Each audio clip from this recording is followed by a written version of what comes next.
Walang pera ang maraming tao, pero mas marami ang walang direksyon. Ang yaman ay hindi nagsisimula sa bulsa, kundi sa disiplina. May mga tahimik na batas ang buhay na sinusunod ng mga tunay na umaangat. Kapag hindi mo ito nalaman, mananatiling pare-pareho ang resulta kahit gaano ka magsikap. Sa mundo ng Stoic philosophy, hindi inuuna ang swerte kundi kontrol. Hindi inuuna ang reklamo kundi responsibilidad. Ang kahirapan ay hindi palaging kakulangan ng pera kundi kakulangan ng prinsipyo. Dito nagsisimula ang lihim na hindi tinuturo sa karamihan. Kaibigan at kapatid, muli inaanyayahan kita na mag-subscribe sa ating channel para lagi kang updated sa mga bagong videos na aking gagawin at pakishare na din ito sa iyong mga kaibigan at tayo nang baguhin ang pananaw natin sa buhay. Ang kaalaman ay mas lumalakas kapag ito ay naibabahagi. Ang disiplina ay mas tumitibay kapag may komunidad. Ang pag-unlad ay mas mabilis kapag may kasabay kang natututo. Sabi ni Epictetus, hindi ang kakulangan ng pera ang sumisira sa tao, kundi ang kawalan ng pagpipigil sa sarili. Ang mga Stoic ay hindi naghihintay ng tamang panahon. Sila ay naghahanda ng tamang pagkatao dahil kapag handa ang loob, susunod ang pagkakataon. Ang video na ito ay hindi pang mabilis ang aliw. Ito ay para sa mga handang baguhin ang ugat ng kanilang pag-iisip. Kung sawa ka na sa paikot-ikot na buhay, nasa tamang lugar ka, manatili ka hanggang dulo, at unti-unti mong mauunawaan kung paano nagsisimula ang tunay na pagyaman kahit mula sa wala. Sikreto number 1, ganap na kontrol sa sarili. Ang unang yaman na binubuo ng isang Stoic ay hindi pera kundi matatag na disiplina na hinuhubog araw-araw. Kapag wala kang kontrol sa sarili, kahit gaano kalaki ang kita, ay unti-unting mauubos ng hindi mo namamalayan. Ang taong marunong magpigil ay hindi alipin ng luho, emosyon at panandali ang kasiyahan. Dito nagsisimula ang tunay na pag-angat na hindi agad napapansin ngunit ramdam sa paglipas ng panahon. Ang disiplina ang pundasyon ng lahat ng uri ng yaman na tumatagal at nagbibigay ng kapayapaan. Ang kakulangan sa pera ay madalas pansamantala, ngunit ang kakulangan sa kontrol ay nagiging paulit-ulit na problema. Maraming tao ang naghihintay ng tamang pagkakataon, ngunit hindi nila inihahanda ang kanilang pagkatao. Ang Stoic ay hindi umaasa sa biglaang swerte o mabilisang pagbabago. Pinipili niyang ayusin ang kanyang mga ugali araw-araw kahit walang pumapalakpak. Sa ganitong paraan, unti-unting nagbabago ang direksyon ng kanyang buong buhay. Kapag kontrolado mo ang oras mo, emosyon mo at mga desisyon mo, mas malinaw ang hinaharap na tinatahak mo. Hindi mo kailangan ng malaking puhunan para magsimula ng disiplina na may tunay na halaga. Kailangan mo lamang ng malinaw na hangganan sa sarili at tapang na sundin ito. Ang pagtanggi sa panandali ang aliw ay nagbubukas ng pintuan sa pangmatagalang kapayapaan. Ito ang tahimik na kapangyarihan ng mga taong unti-unting tunay na yumayaman. Ang Stoic ay hindi gumagastos para magmukhang mayaman sa paningin ng iba. Ginagamit niya ang pera bilang kasangkapan at hindi bilang sukatan ng kanyang pagkatao. Alam niya kung kailan titigil, kung kailan maghihintay at kung kailan kikilos. Ang ganitong pag-uugali ay bihira sa modernong mundo, ngunit napakalakas ang epekto. Dito nagsisimulang maipon ang hindi lamang pera, kundi malalim na respeto sa sarili. Ang kontrol sa sarili ay parang ugat ng isang puno na patuloy na lumalalim sa katahimikan. Hindi ito agad nakikita, ngunit dito nagmumula ang tibay laban sa mga pagsubok. Kapag malalim ang ugat, hindi basta natitinag ng bagyo ng problema at tukso. Ganito rin ang buhay ng taong disiplinado at may malinaw na direksyon. Kahit magsimula sa wala, may matibay siyang landas patungo sa pagyaman. Sikreto number 2, tahimik na pamumuhay na mas mababa sa kakayahan. Ang taong tunay na gustong yumaman ay hindi inuuna ang pagpapakita, kundi ang pagpapatibay ng matibay na pundasyon. Ang pamumuhay na simple ay hindi kailanman kahinaan, kundi isang malinaw at sinadyang estratehiya. Kapag mas mababa ang gastos kaysa sa kakayahan, nagkakaroon ng espasyo para sa paglago at paghinga. Ang tahimik na pamumuhay ay naglalayo sa iyo mula sa walang katapusang presyur ng paghahambing. Dito nagsisimulang luminaw ang isip at tumibay ang direksyon ng mga desisyon. Maraming tao ang nalulubog hindi dahil kulang ang kanilang kita, kundi dahil sobra ang kanilang estilo ng pamumuhay. Ang Stoic ay marunong pumili kung alin ang tunay na kailangan at alin ang kayang isang tabi. Hindi siya basta nadadala ng uso, papuri o opinyon ng ibang tao. Mas pinahahalagahan niya ang pangmatagalang katatagan kaysa pansamantalang pagtingin ng iba. Sa ganitong ugali, unti-unting nawawala ang ingay at nadaragdagan ng kontrol.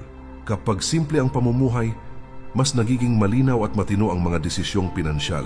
Hindi ka napipilitang humabol sa mga bagay na hindi naman nagbibigay ng tunay na halaga sa buhay. Ang pera ay nagiging kasangkapan na iyong ginagamit at hindi tanikalang kumokontrol sa iyo.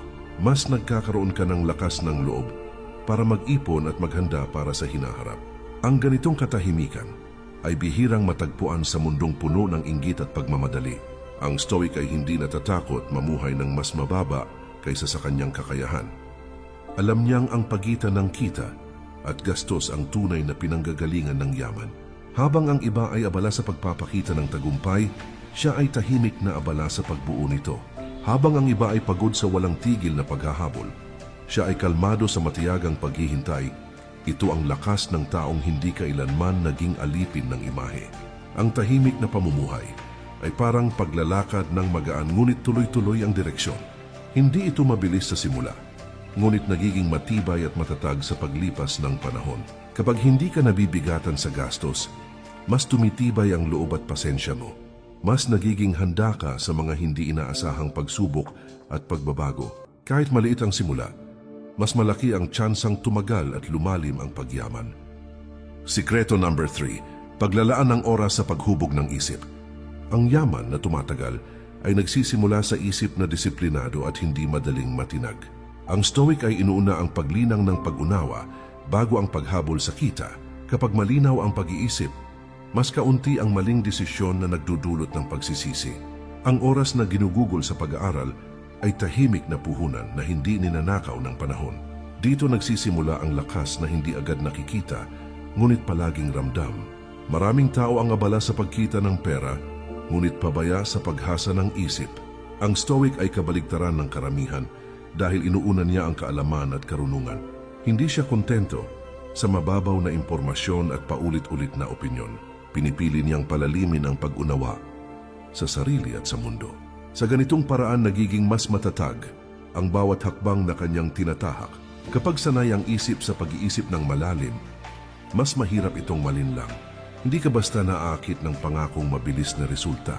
Mas nagiging mapanuri ka sa mga pagkakataong dumarating. Ang kaalaman ay nagiging panangga laban sa padalos-dalos na desisyon. Ito ang dahilan kung bakit bihirang bumagsak ang taong may malinaw na pag-iisip. Ang Stoic ay gumagamit ng oras bilang kasangkapan at hindi bilang aliwan lamang. Alam niyang bawat oras na nasasayang ay hindi na maibabalik kailanman. Kaya pinipili niyang maglaan ng panahon sa mga bagay na nagpapalawak ng pananaw. Habang ang iba ay abala sa ingay, siya ay tahimik na nag-iipon ng karunungan. Ito ang uri ng kayamanan na walang nakakakita, ngunit lahat ay nakikinabang. Ang paghubog ng isip ay parang pagtatanim ng binhi sa ilalim ng lupa. Hindi agad ito namumunga, ngunit patuloy itong lumalalim at lumalakas. Kapag dumating ang tamang panahon, kusa itong sisibol. Ganito rin ang buhay ng taong naglaan ng oras sa pag-aaral at pag-unawa. Kahit magsimula sa wala, ang malinaw na isip ay nagiging daan patungo sa pagyaman. Sikreto number 4, pagiging mapili sa impluwensya at kapaligiran. Ang direksyon ng buhay ay madalas hinuhubog ng mga taong palagi mong kasama sa araw-araw. Ang Stoic ay maingat sa pagpili ng impluwensya at ideyang pinapapasok sa kanyang isipan at puso. Alam niyang ang kapaligiran ay tahimik na humuhubog ng mga ugali, paniniwala, at kilos na madalas hindi natin namamalayan. Kapag mali ang paligid, kahit matibay ang loob at prinsipyo ay unti-unting humihina sa bawat hamon. Dito nagsisimula ang disiplina ng paglalayo sa mga bagay at tao na hindi nakakatulong sa tunay na pag-unlad. Maraming tao ang hindi nabibigo dahil sa kakulangan ng kakayahan, kundi dahil sa maling impluwensya na palaging pumapaligid sa kanila. Ang Stoic ay hindi natatakot mag-isa kung ito ang kapalit ng katahimikan at malinaw na pag-iisip. Mas pinipili niya ang kaunting ugnayan na may lalim kaysa maraming koneksyon na mababaw at nagdudulot lamang ng kalituhan. Hindi siya sumasabay sa usapan na puno ng reklamo, inggit o walang katuturang opinyon. Sa ganitong maingat na pagpili, napapanatili ang linaw ng isip at ang matibay na layunin sa buhay. Kapag maayos at positibo ang kapaligiran, mas madaling sundin at patatagin ang tamang gawi at asal. Hindi ka napipilitang ipaliwanag o ipagtanggol ang mga desisyong may prinsipyo at integridad. Mas nagiging natural ang disiplina at pagpipigil sa sarili na mahalaga sa pangmatagalang pagyaman. Ang paligid ay nagiging kakampi sa halip na hadlang sa pag-unlad at tagumpay. Ito ang tahimik ngunit napakalakas na kapangyarihan ng tamang impluensya sa buhay. Ang Stoic ay sadyang nililimitahan ng ingay at impormasyon na pumapasok sa kanyang mundo. Alam niyang hindi lahat ng opinyon at ideya ay karapat-dapat pakinggan o sundan. Pinipili niyang makinig at sundan ang mga boses na may karanasan, lalim at kaalaman. Habang ang iba ay nalulunod sa ingay, siya ay nananatiling kalmado, malinaw ang isip at nakatuon sa layunin. Ang ganitong katahimikan ay nagbibigay ng matibay na direksyon at kumpiyansa sa bawat hakbang. Ang pagiging mapili sa impluensya at kapaligiran ay parang paglalagay ng matibay na bakod sa isipan at puso. Hindi ito para magtayo ng pader, kundi para protektahan ang sarili mula sa mga nakakasira at nakakaabala. Kapag ligtas at malinaw ang isipan, mas malaya kang mag-isip, gumawa ng tamang desisyon at kumilos ng may prinsipyo. Mas nagiging matatag ka laban sa tukso, pagkakamali, at panghihila pababa ng negatibong impluensiya kahit magsimula sa wala. Ang tamang kapaligiran at mapili na impluensiya ay nagtutulak patungo sa tunay na pagyaman. Sikreto number 5, pagtitipid at maingat na pamamahala ng pera. Ang Stoic ay hindi basta gumagastos ayon sa kagustuhan kundi ayon sa pangangailangan at layunin. Ang bawat sentimong hindi nasasayang ay tahimik na bumubuo ng pundasyon para sa kinabukasan. Kapag hindi mo natutunan ang maingat na pamamahala ng pera, kahit gaano kalaki ang kita, ay madaling mawala. Ang pagtitipid ay hindi sakripisyo, kundi kasanayang humuhubog ng katatagan at disiplina. Dito nagsisimula ang kapangyarihang magdesisyon nang hindi alipin ng sitwasyon o tukso. Maraming tao ang nalulunod sa gastusin dahil sa panandaliang aliw at pagkagusto sa luho. Ang Stoic ay marunong huminto bago lumampas ang kakayahan. Hindi siya nagpapadala sa uso o sa presyur ng lipunan.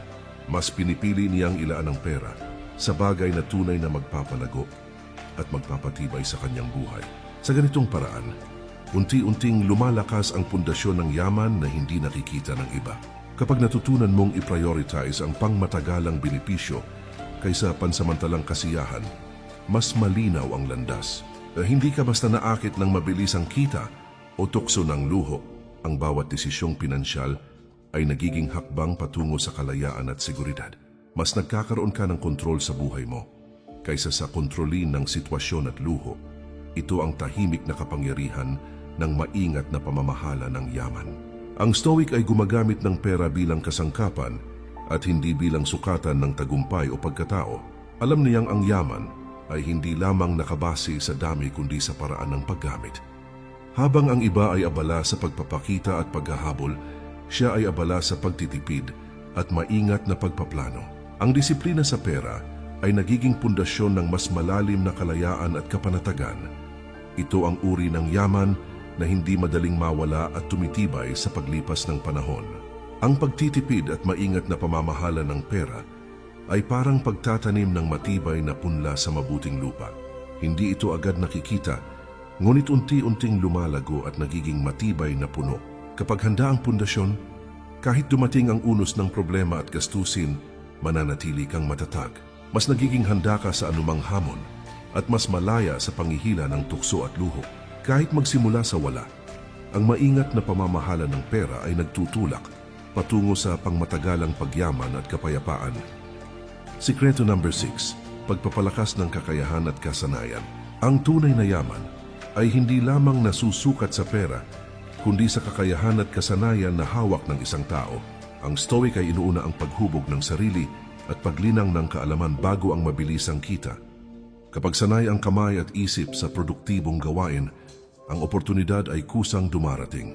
Ang bawat oras na ginugol sa pagpapahusay ay tahimik na puhunan na nagbibigay ng seguridad at kalayaan. Dito nagsisimula ang lakas na hindi nakikita, ngunit ramdam sa bawat hakbang at desisyon. Maraming tao ang naghihintay ng pagkakataon, ngunit hindi pinapanday ang kanilang kakayahan. Ang Stoic ay kabaligtaran ng karamihan dahil bawat araw ay pagkakataon para maghasa at magpakahusay. Hindi siya umaasa sa swerte o panlabas na pabor kundi sa sariling galing at disiplina. Pinipili niyang pagbutihin ang talento at kasanayan kahit maliit o tila hindi kapansin-pansin. Sa ganitong paraan unti-unting nagiging matibay at handa sa anumang hamon ng kanyang buhay.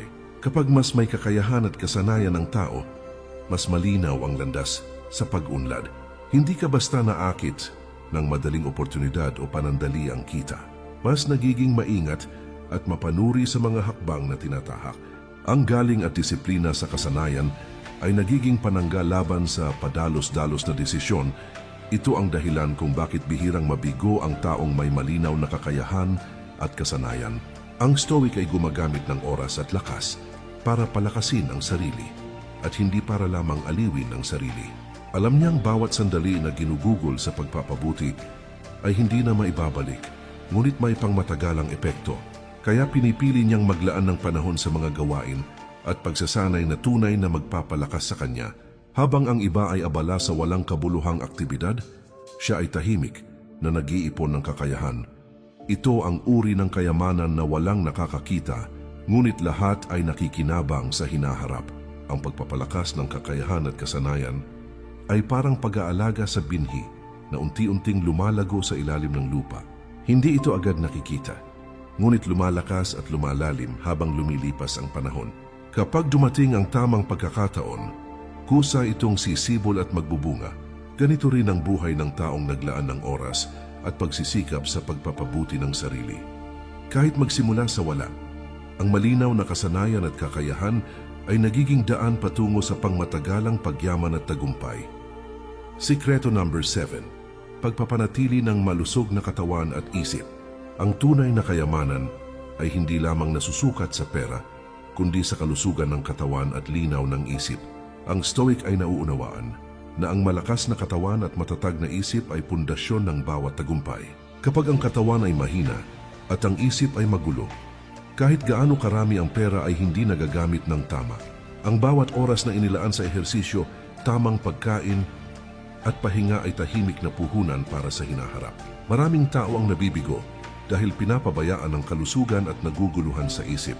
Ang Stoic ay hindi nagpapabaya sa sarili at alam niyang ang katawan at isip ay dapat alagaan tulad ng pinakamahalagang ari-arian. Hindi siya nagpapadala sa tukso ng labis na pagkain, katamaran o stress na walang kontrol. Pinipili niyang panatilihing malusog ang katawan at malinaw ang isip para sa mas matibay na desisyon. Kapag malusog ang katawan, mas madali ang paggawa ng tamang hakbang at pagpapatupad ng plano. Hindi ka basta napapagod sa mga gawaing nagdudulot ng pag-unlad, mas nagiging disiplinado at matatag sa harap ng pagsubok at tukso. Ang kalusugan at linaw ng isip ay nagiging panangga laban sa padalos-dalos na desisyon. Ang Stoic ay gumagamit ng oras at lakas hindi lamang sa paggawa kundi sa pangangalaga sa sarili. Alam niyang bawat sandali na ginugugol sa kalusugan at mental na kalinawan ay may pangmatagalang epekto. Kaya pinipili niyang alagaan ng katawan at isip, kahit na ito ay tahimik at hindi napapansin ng iba. Habang ang iba ay abala sa walang kabuluhang aktibidad o bisyo, siya ay tahimik na nagpapalakas at nag-iipon ng enerhiya. Ang pagpapanatili ng malusog na katawan at malinaw na isip ay parang pag-aalaga sa ugat ng punong nagbibigay buhay. Hindi ito agad nakikita, ngunit unti-unting lumalakas habang lumilipas ang panahon. Kapag dumating ang tamang pagkakataon, kusa itong magbubunga at magbibigay ng lakas para sa tagumpay.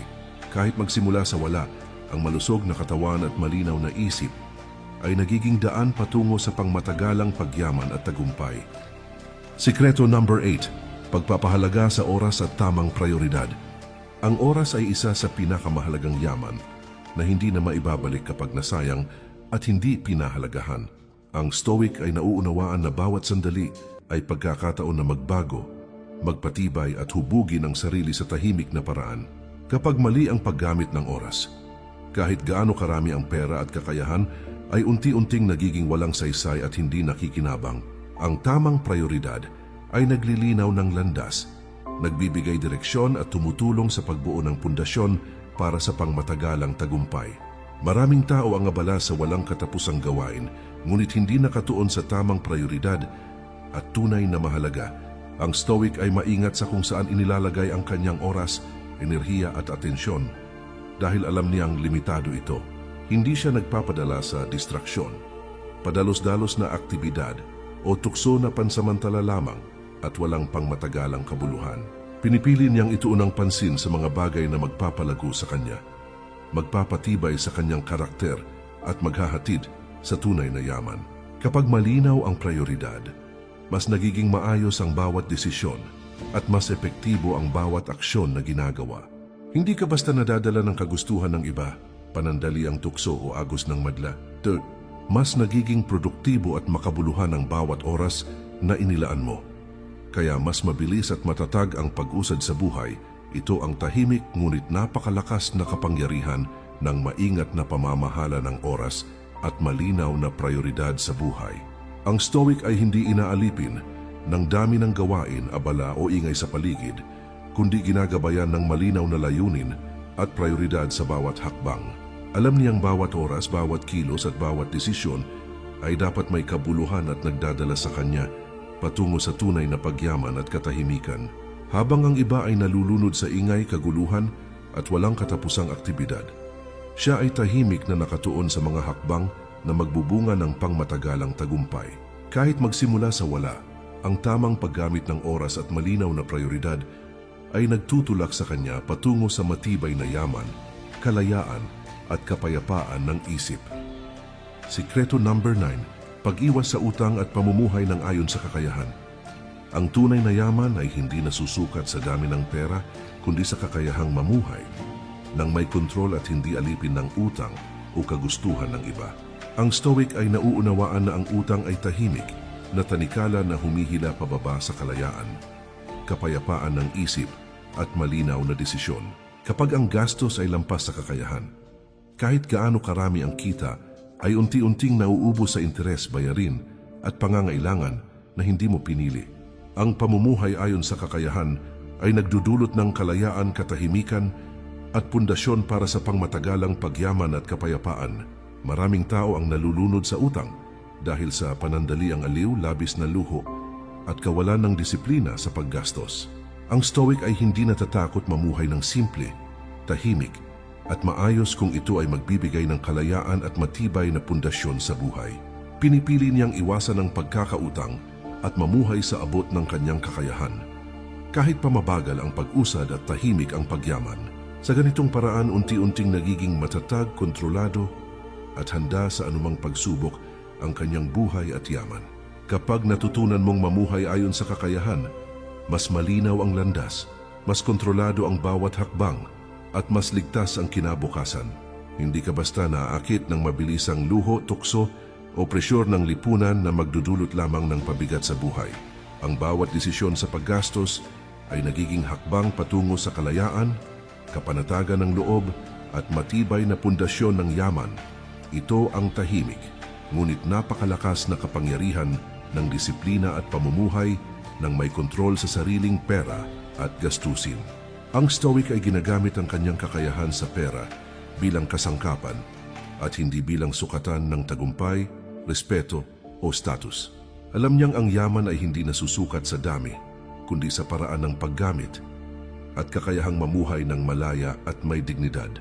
Habang ang iba ay abala sa pagpapakita, paghahabol sa utang at labis na gastusin, siya ay tahimik na nag-iipon, nagpapalakas at nagbubuo ng matibay na pundasyon.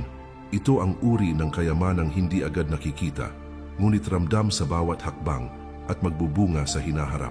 Ang pamumuhay ayon sa kakayahan at pag-iwas sa utang ay parang pagtatanim ng matibay na punla sa maayos at matabang lupa. Hindi ito agad namumunga, ngunit unti-unting lumalago at lumalakas sa paglipas ng panahon. Kapag dumating ang tamang panahon at pagkakataon, kusa itong sisibol at magbubunga ng kalayaan at tagumpay.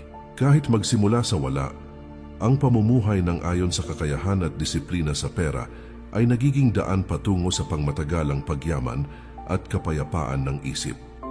Sikreto number 10. Pagkakaroon ng malinaw na layunin at matibay na pananaw sa buhay. Ang tunay na yaman ay hindi lamang nasusukat sa pera kundi sa malinaw na direksyon at layunin ng bawat hakbang. Ang Stoic ay nauunawaan na ang taong walang layunin ay madaling maligaw at maging alipin ng kapaligiran at pangyayari. Kapag malinaw ang layunin, bawat desisyon, aksyon at sakripisyo ay nagkakaroon ng saysay at direksyon.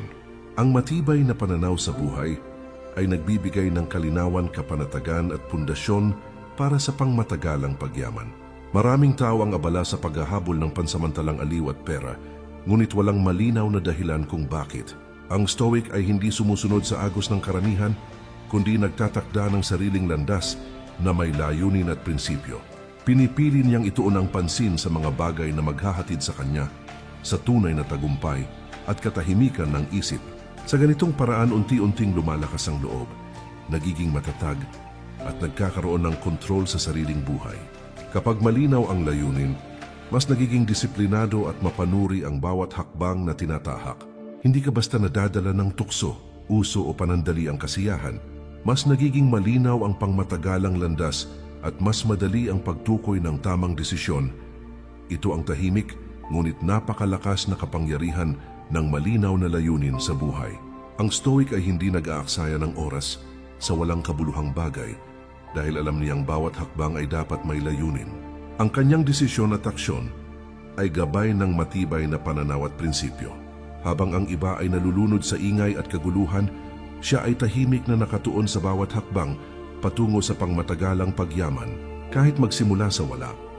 Ang malinaw na layunin at matibay na pananaw ay nagtutulak sa kanya patungo sa tunay na tagumpay at kapayapaan ng isip. Ang pagkakaroon ng malinaw na layunin at matibay na pananaw ay parang pagtatanim ng matibay na puno sa matabang lupa. Hindi ito agad nakikita, ngunit unti-unting lumalago at nagbibigay ng lilim, bunga at lakas habang lumilipas ang panahon. Kapag dumating ang tamang pagkakataon, kusa itong magbubunga at magbibigay ng direksyon at sigla sa buhay. Kahit magsimula sa wala, ang malinaw na layunin at matibay na pananaw ay nagiging daan patungo sa pangmatagalang pagyaman, tagumpay at kapanatagan ng isip. Ang pagyaman ay hindi lamang tungkol sa pera, kundi sa disiplina, pananaw at pamumuhay na may layunin. Ang bawat hakbang na ginawa mo kahit maliit ay pundasyon ng iyong kinabukasan at kalayaan.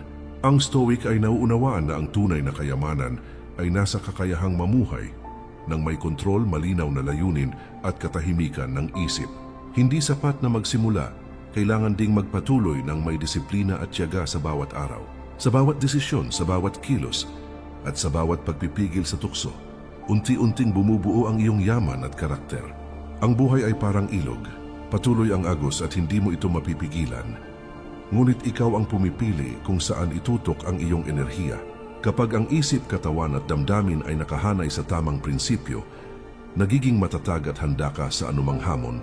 Ito ang tahimik na kapangyarihan ng Stoic na bihira sa karamihan, ngunit ramdam at nagbubunga sa buhay ng taong disiplinado. Kaibigan at kapatid, muli inaanyayahan kita na mag-subscribe sa ating channel para lagi kang updated sa mga bagong videos na aking gagawin at pakishare na din ito sa iyong mga kaibigan at tayo nang baguhin ang pananaw natin sa buhay. Huwag hayaan ang ingay ng mundo o tukso ng panandali ang kasiyahan na guluhin ang iyong landas. Patuloy na hubugin ang sarili, ipatupad ang disiplina at sundan ang tamang prinsipyo sa bawat hakbang. Sa ganitong paraan, kahit magsimula sa wala, unti-unting bubuo ang iyong yaman, katahimikan at tunay na tagumpay. Maraming salamat po, maligayang bagong taon sa ating lahat. Mag-ingat po tayo palagi. At kay Lord palagi ang papuri.